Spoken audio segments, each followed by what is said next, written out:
This video is going to talk about how to find a square unit of something, whether that be a square inch or something a little bit less customary. First, I do want to shout out Nick, who has always been encouraging me to make more videos, and I am glad to be able to make a video for him today. The first thing that we're going to look at is how to find a square inch. If we are looking to make a square inch, we're going to measure 1 inch on the ruler, and we're going to see that that's 1 inch. Now that 1 inch goes in one direction. That is one dimension. That is just 1 inch. If we take the ruler and we go ahead and we line that up and we make another inch going across, we can see that now we have an inch going up and down and an inch going left and right. And as we continue to measure, and we all know how well Ms. Kovacs does with measuring on whiteboards, and if we continue to measure those inches, we are going to end up with 1 inch square, and everything inside of this square is a square inch. So what we're going to do is, let's say that you're working on something, but you don't have a ruler at home, and you would still like to be able to measure in units. You're just not going to use the traditional inches. You might be using something like a paperclip.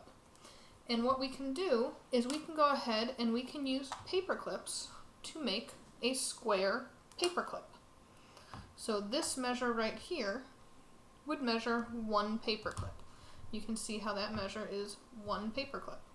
If we go across also, we can continue and we can make 1 square paperclip.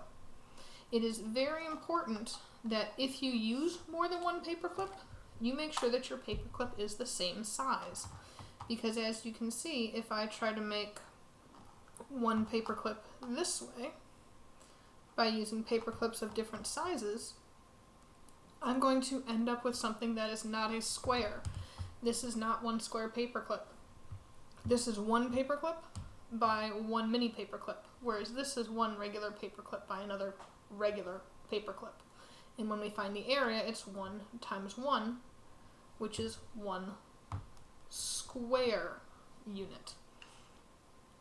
And I forgot that the board's upside down, but that did say square. So, we found units in inches, and we found square units of paper clips.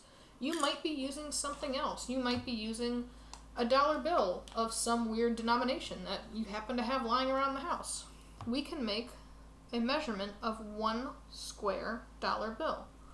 It is important to make sure that you use the same side of the bill every single time, because as you can see, if I were to use two different sides, that's not going to make a square. That's going to make a rectangle.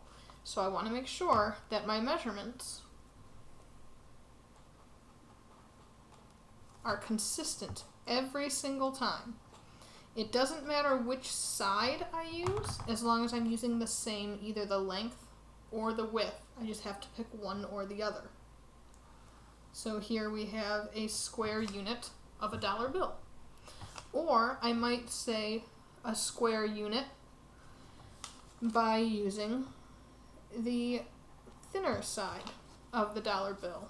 And you can see how that's going to be significantly different and significantly, straight and perfectly measured. You can see how that's going to be 2 different sizes.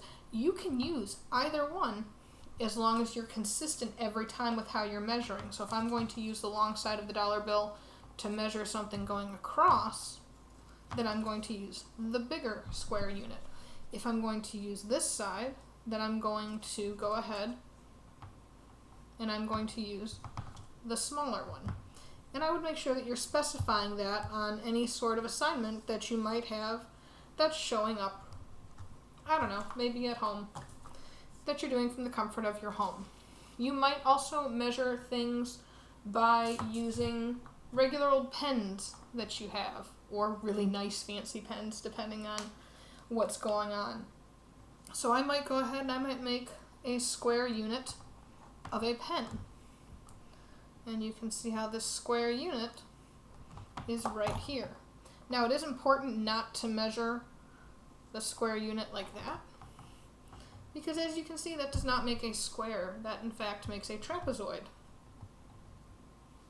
In order to make it a square, I would need to make sure that I am measuring and putting everything at right angles, or close enough that it looks like a right angle from a casual observer's eye, just to make sure that you get the general idea of what a square unit is.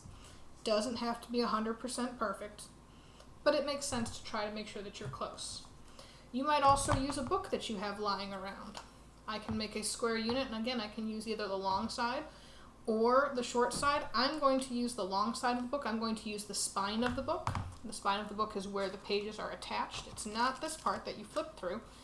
It's the spine that has the title on it, the author of it, or in this case, the ISBN number, all sorts of fun things. So I'm going to go ahead. I'm going to be very careful not to write on the book, probably. And I'm going to measure. Didn't write on the book, very exciting. I'm going to measure again. I'm going to make it just to the edge of my board that you can't really see. And then we're going to continue measuring. And there I have a 1 square flatland book.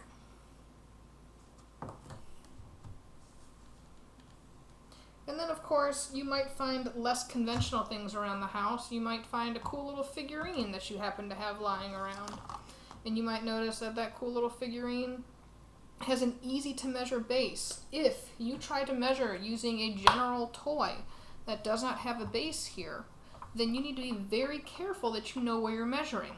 Are you starting at the snout? Are you starting where the feet are? Are you ending at the blast foot? Are you ending where the tail lets off? Where is your end point going to be? Which is why I would suggest that if you do use a toy or something that seems really fun, you use something with a solid base on it. Because what I can do is I can use this base to put a start point on either side. And I have 1 dragon right there. And then I can do the same thing over here and measure again. And I can get a unit, a square unit, 1 measurement, 1 square unit, based on this awesome dragon that I happen to have lying around.